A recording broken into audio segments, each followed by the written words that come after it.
Graça e paz, em nome de Jesus, toda a glória ao nosso Deus. Saúde os irmãos com a graça e a paz de nosso Senhor Jesus. Amém? Vamos nos ligar em Deus, vamos estar nesse momento aí contritos diante do Senhor, na presença de Deus vivo, do Deus Todo-Poderoso. Amém? Então, vamos orar a Deus nesse momento e pedir a Ele que Ele nos conduza, nos guie, nos abençoe, nos dirija, fale conosco através da sua palavra que é santa, fiel, maravilhosa, poderosa, né? Que Deus abençoe todos vocês, irmãos, que estão chegando aí agora em nome de Cristo, tá certo? E estão ligados aí nesse momento de oração, tá bom?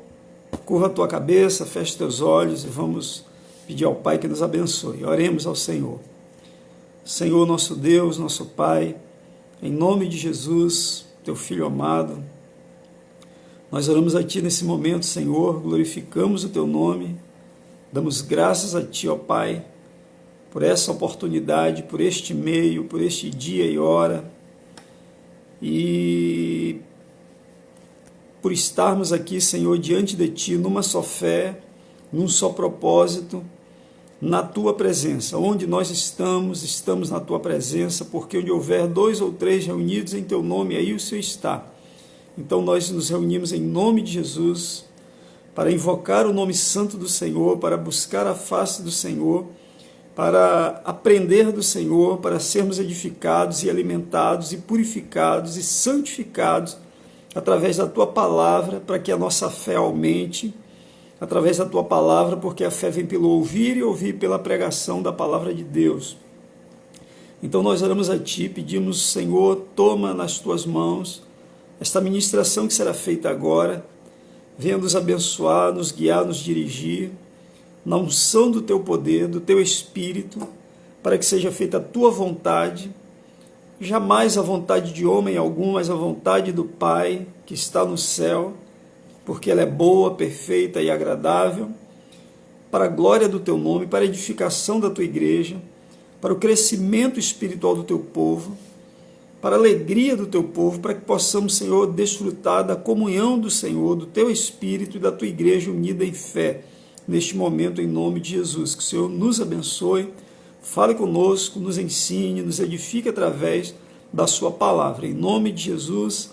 E que também, Senhor, repreendas e desfaça e cancele toda ação do inimigo contra esta palavra e a fim de que ela não seja roubada ou tirada de qualquer das pessoas que ouvirem, mas que possam compreendê-las segundo a Tua bênção, abrindo o entendimento de todos para compreender a Escritura, em nome de Jesus. Que o Senhor nos abençoe agora e sempre. Amém. Tá certo? Glória a Deus, né? Que Deus abençoe a todos em nome de Jesus, né? A graça seja multiplicada na vida de todos vocês, né? Que a graça seja multiplicada. Deus abençoe todos aí, todos os irmãos que estão presentes aí nessa hora, né? Em nome de Jesus. Não vai citar nomes aqui, mas Jesus vê cada um de vocês e o importante é a presença dele, né? Na sua vida, onde você está, na sua mente, né? Na sua mente, Jesus tem que estar na tua mente, né? A Bíblia fala, o apóstolo Paulo fala lá em Romanos, na sua carta aos Romanos, que todos os que são guiados pelo Espírito de Deus, esses são filhos de Deus, né? Então, Deus, Ele nos guia, Ele fala na nossa mente, Ele fala no nosso interior, Ele nos orienta, Ele nos guia, Ele nos dirige, e o local onde Deus fala é na cabeça da gente, é na nossa mente. Então, Deus abençoe. Há uns dias atrás eu falei sobre a questão do perigo de versículos bíblicos isolados, né? Nós lemos João 15, 7, onde Jesus diz: se permaneceis em mim, as minhas palavras permanecerem em vós, pedireis o que quiserdes e vos será feito, né? Nós sabemos que, infelizmente, muitas pessoas têm pregado esta verdade bíblica fora de contexto, como se nós pudéssemos pedir a Deus, só porque eu sou um crente em Cristo, porque eu sou um servo de Deus, eu posso pedir o que eu quiser que o Senhor vai me dar, né? é como um cheque em branco, né? Ó, eu vou te dar um cheque em branco, você pede o que quer, o que quiser e eu vou dar para você. É isso que o Senhor está dizendo na sua palavra? Claro que não, né? Claro que não. É preciso ver e entender o contexto em que isso está dito, né? O Senhor estava falando a respeito de nós frutificarmos para Deus, né? Jesus não está falando de bens materiais, de aquisição, né, de enriquecimento. Ele está falando de fruto do Espírito Santo, tá? Ele está falando de fruto para a obra de Deus. Ele está falando de boas obras na presença de Deus, né?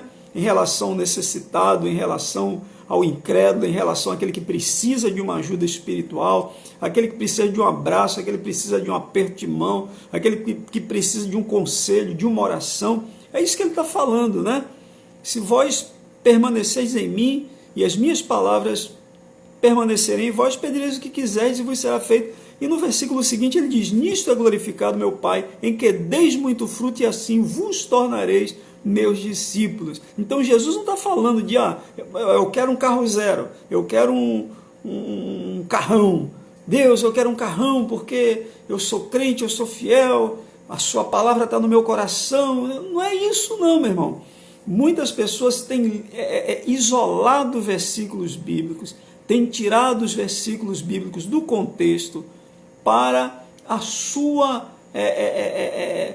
necessidade ou o seu desejo e terminam muitas vezes se frustrando, né? Porque é o tipo de oração que Deus não vai atender. E eu vou mostrar para você por quê, tá? Para trás um pouco aqui no capítulo 14, né? Nos versículos 13 e 14, eu já ouvi muitas pessoas pregarem: e tudo quanto pedides em meu nome, isso farei, a fim de que o Pai seja glorificado no Filho. Se pedirdes alguma coisa em meu nome, eu farei. Pô, cheque em branco. Eu quero um helicóptero, eu quero morar numa mansão, eu quero ter um iate, eu quero ter uma empresa altamente rentável, eu quero ter saúde perfeita. Não é isso que a Bíblia está dizendo, que Jesus está dizendo, que o Espírito Santo ele está dizendo para a gente, né? Não é isso. Se nós pegarmos o exemplo de Cristo, nós vamos ver que não é isso. Então, em que contexto está isso aqui, né? Versículo 11, Jesus diz: crede-me que estou no Pai, e o Pai em mim, crede ao menos por causa das mesmas obras. Em verdade vos digo que aquele que crê em mim fará também as obras que eu faço, e outras maiores fará, porque vou para junto do Pai. E tudo quanto pedis em meu nome, isso farei, a fim de que o Pai seja glorificado no Filho. Se pedis alguma coisa em meu nome, eu farei. Jesus está falando de sinais, de maravilhas, de bênçãos, de cura, de libertação, de salvação, de restauração, né? Jesus não está falando de dinheiro, de carro, de casa, de fama, de pose, de roupa nova. Ele não está falando disso, né? É onde eu digo o perigo terrível de pessoas isolarem versículos bíblicos, tá certo? E fazer mau uso desses versículos, muitas vezes ensinando errado, né? Quantas e quantas vezes eu já ouvi pastores pegar esses versículos isoladamente e induzir as pessoas, tá, a buscarem coisas terrenas, coisas materiais, coisas que a traça e a ferrugem corroem, coisas que os ladrões roubam e podem roubar, tá? De uma maneira equivocada, tá certo? O apóstolo Tiago, você vê, no primeiro momento aqui em João 14, Jesus está falando a respeito da obra de Deus, da realização da sua obra, do ministério. No capítulo 15, Jesus está falando em dar frutos para Deus, que é o resultado de uma vida em comunhão com Deus, né? O resultado de uma vida em comunhão com Deus é frutificar. Quando você tem uma vida em comunhão com Deus, você vai ser bênção. Quando você tem uma vida em comunhão com Deus, você será a bênção que muitas pessoas precisam. Você será um abençoador. Quando você tem isso, é frutificar para Deus. É você servir ao próximo, é você abençoar teu próximo, seja com pão, seja com oração, seja com fé, com conselho, com uma roupa, com dinheiro, seja com o que for. É você ser a bênção. Jesus está falando: se você permanecer em mim, as minhas palavras permanecerem em você, peça o que quiser, eu vou fazer. Porque nisto é glorificado meu Pai, que você frutifique muito. E aí você vai ser de fato um discípulo meu. Ou seja, os verdadeiros discípulos de Cristo, eles frutificam. E esse fruto é vida, é bênção, é paz, é graça, é sabedoria, é poder, é alegria, é fé, é comunhão, enfim, é tudo que procede de Deus e que agrada a Deus. Tá? Então, há aquele perigo de pessoas isolarem versículos bíblicos, ensinarem fora do contexto e induzirem as pessoas a buscarem apenas coisas materiais, coisas para a sua satisfação pessoal, e quando alguém pede alguma coisa para satisfazer a sua alma, satisfação pessoal puramente material, tá? O que vai acontecer? O tipo de oração que Deus não vai atender. O apóstolo Tiago, aí você abre a Epístola Universal do apóstolo Tiago, no capítulo 4, tá? Né? Epístola de Tiago, capítulo 4, depois da Epístola aos Hebreus, tá bom? Capítulo 4, diz assim, olha o que o apóstolo fala, para falar de como pedir e não receber e o porquê. Ele começa dizendo assim, de onde procedem guerras e contendas que há entre vós? De onde senão dos prazeres que militam na vossa carne? Cobiçais e nada tendes, matais e invejais e nada podeis obter. Viveis a lutar e a guerrear. Nada tendes, porque não pedis. Pedis e não recebeis, porque pedis mal, para esbanjardes em vossos prazeres. Infiéis, não compreendeis que a amizade do mundo é inimiga de Deus? Aquele, pois, que quer ser amigo do mundo, constitui-se inimigo de Deus. Tá? Vou ler até aqui somente. Então, o que o apóstolo está dizendo? Ele começa falando primeiro a respeito dos problemas que as pessoas têm, dos desentendimentos, dos homicídios, dos ódios, das invejas, de um prejudicar ao outro, de um fazer mal ao outro, dos entendimentos, dos desentendimentos, das inimizades, das contendas, né? E ele disse, por que acontecem essas coisas? Porventura não é dos desejos carnais, não é aquela coisa que vem de dentro, que vem da alma. Ele não está falando aqui de desejo de sexo, ele está falando dos prazeres da vossa carne, que lutam na vossa carne. A Bíblia, muitas vezes, quando ela se refere à carne, ela está falando da natureza humana, natureza carnal, pecaminosa, caída, avessa e alheia a Deus. Tá? Então ele está dizendo que os problemas acontecem, que são frutos dos desejos da natureza humana. Ele diz, vocês cobiçam e nada têm, vocês matam, invejam, vocês não podem ter nada, vocês vivem a guerrear, a lutar, a fazer guerra, e nada vocês têm porque vocês não pedem. Tá? E ele diz mais, pedis e não recebeis porque pedis mal. Ou seja, ele diz que quando alguém, meu amigo, ele pede somente para a sua satisfação pessoal, né? Ele não vai receber de Deus. Pedis e não recebeis, porque pedis mal, para esbanjardes em vossos prazeres.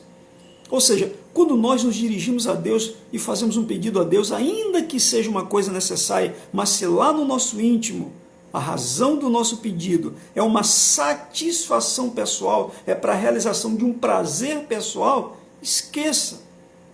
Você pode até estar precisando de alguma coisa, mas qual a razão do teu pedido? A Bíblia diz que Deus sabe qual é a intenção do Espírito. Deus sabe qual é a intenção do coração. Você pode até pedir uma coisa que você está precisando, mas qual a razão do teu pedido? O que leva você a pedir o que você está pedindo? Qual a razão por trás do teu pedido? Se lá no teu íntimo houver aquele sentimentozinho de realização pessoal, eu quero um bom emprego porque eu quero andar de cabeça erguida e eu quero dizer para todo mundo, eu quero mostrar que eu tenho um bom emprego. Pô, um bom emprego é bom, é necessário, quem não precisa de um bom emprego, né? Ou de um bom negócio. Nem só de emprego vive o homem, né? Ou de um negócio, de uma atividade que lhe dê lucro, lhe dê renda. Mas para que você quer? Você precisa? Precisa. Mas para que você quer? É porque precisa ou é para ostentar? Né? Qual a razão do teu pedido? Por isso ele diz, pedis e não recebeis, porque pedis mal, para esbanjardes em vossos prazeres. Aí ele associa logo ao quê? Infiéis, não compreendeis que a amizade do mundo é inimizade com Deus?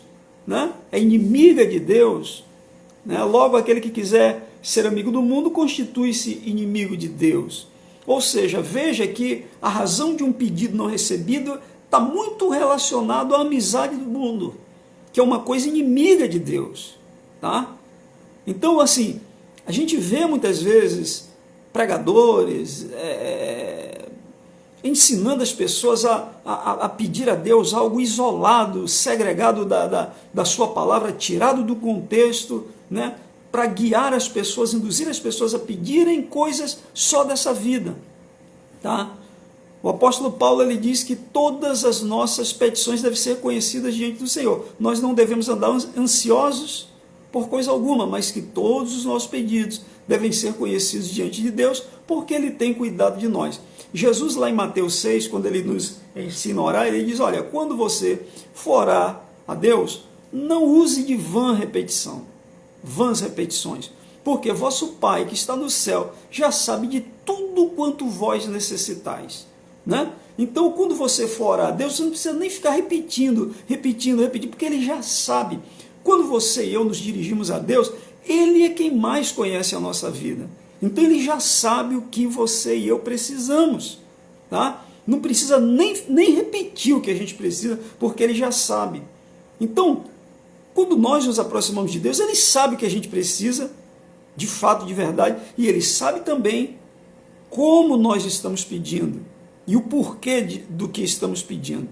De repente você pode precisar de uma grande coisa e Deus vê que é fato, que é verdade, e que a tua intenção é uma intenção que glorifica a Deus e que é aprovada diante do Senhor. Deus vai te abençoar, meu irmão. Tá?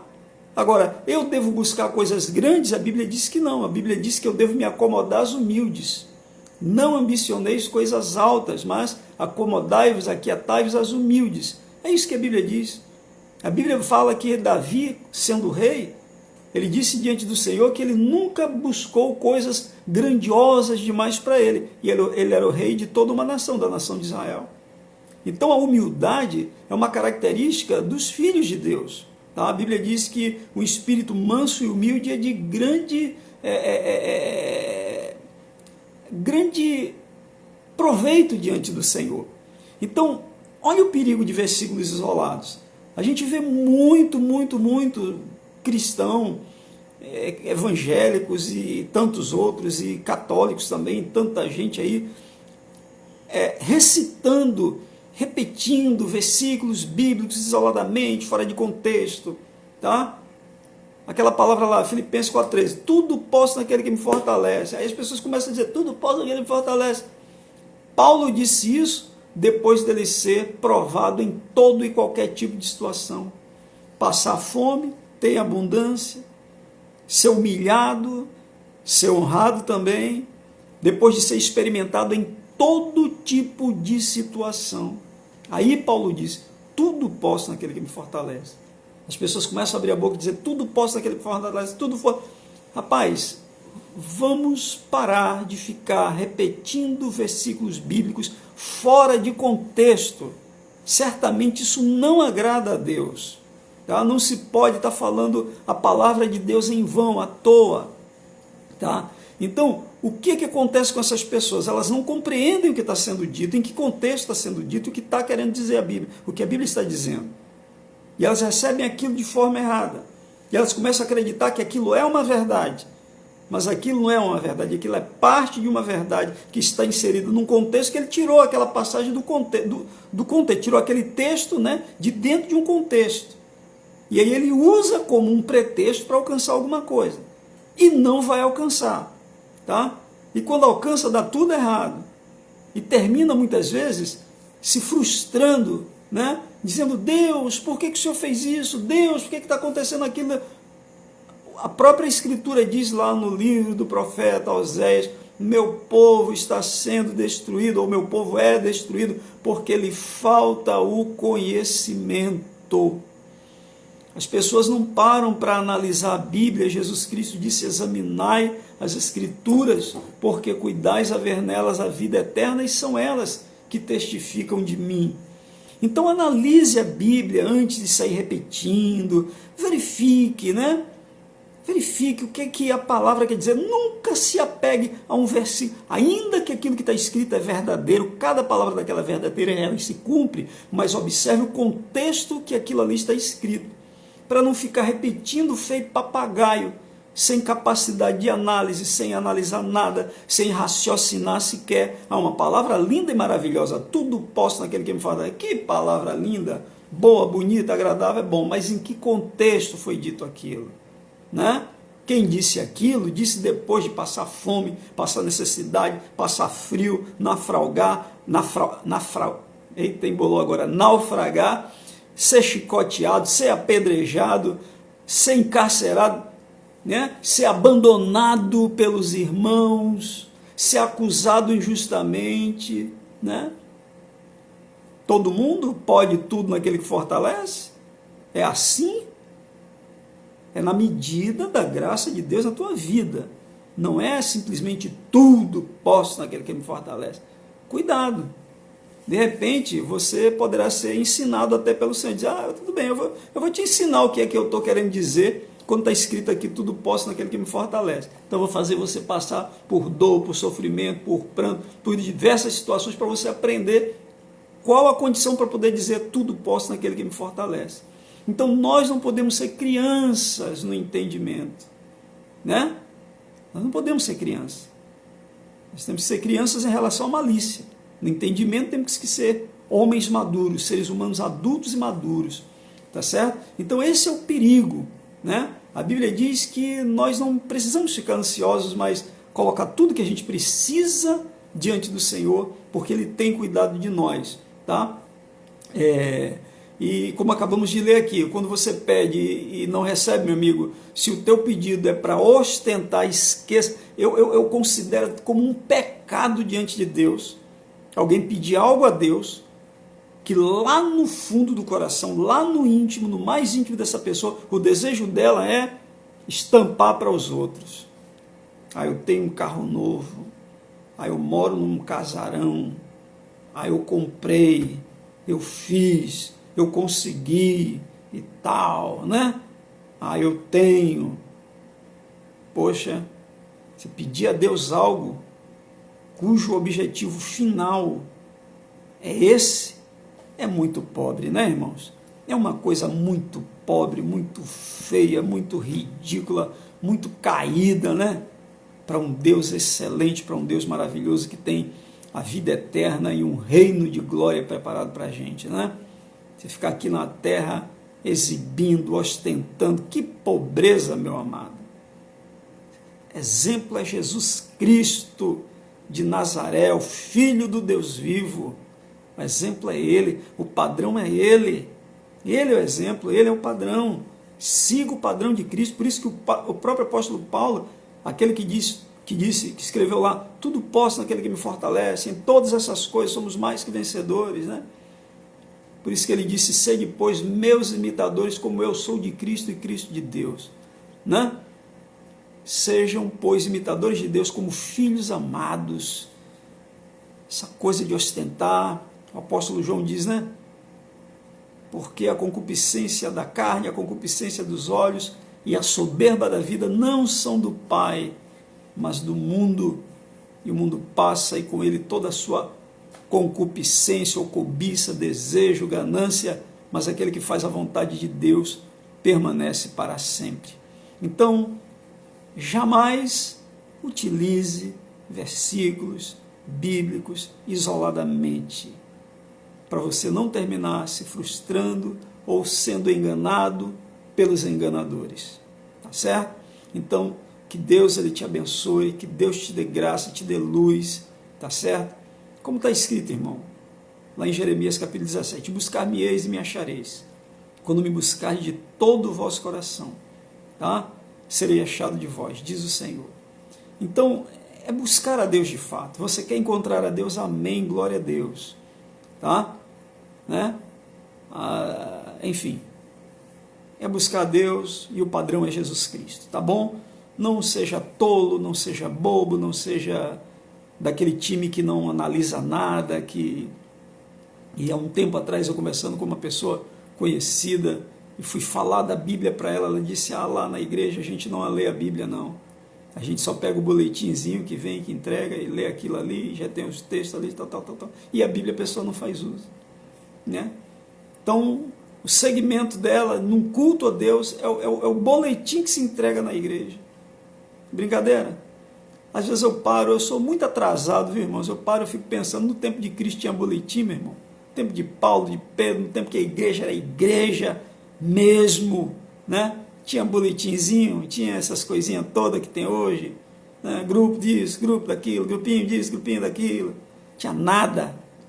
Tinha era Deus, né? Então a gente não pode estar apegado a moletas para seguir a Cristo. A gente tem que andar com nossas pernas. Amados, que o Espírito Santo ele possa dar a cada um de vocês compreensão, sabedoria, entendimento, tá? A capacidade da compreensão, a revelação do que ele está dizendo na sua palavra, o crescimento, porque isso resulta em crescimento espiritual, né? Aquele crente que ele analisa aquilo que está escrito, ele compara com o que está escrito com o que está escrito também, né? Quando Satanás tenta Jesus no pináculo do templo, né? Se tu és filho de Deus, atira-te daqui abaixo, porque está escrito, aos seus anjos dará ordens a teu respeito, para que te guardem em todos os teus caminhos, eles te sustentarão nas suas mãos para não tropeçarem com o teu pé em pedra. Jesus diz, também está escrito, não tentarás o Senhor teu Deus. Então você precisa conhecer os dois lados da moeda, os dois fios da espada, né? A Bíblia se refere à palavra de Deus como uma espada de dois gumes, né? Você tem que conhecer os dois gumes da espada, meu amado, não um só, né? Então, que a graça salvadora e poderosa de Deus seja sobre todos vocês, que o Espírito Santo faça cada um de vocês crescer abundantemente em entendimento, em sabedoria, em unidade, em comunhão com os céus, tá bom? Que Deus abençoe todos vocês em nome de Jesus, que a graça, a luz, o poder, o amor, o Espírito do nosso Deus seja com todos vocês, em nome de Jesus, agora e sempre. Amém, amém e amém. Vamos orar ao Senhor, tá bom?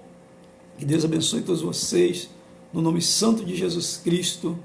Amém. Lembrando aos varões da igreja, né? Quinta-feira a gente tem lá o nosso estudo aí através do Zoom, tá certo?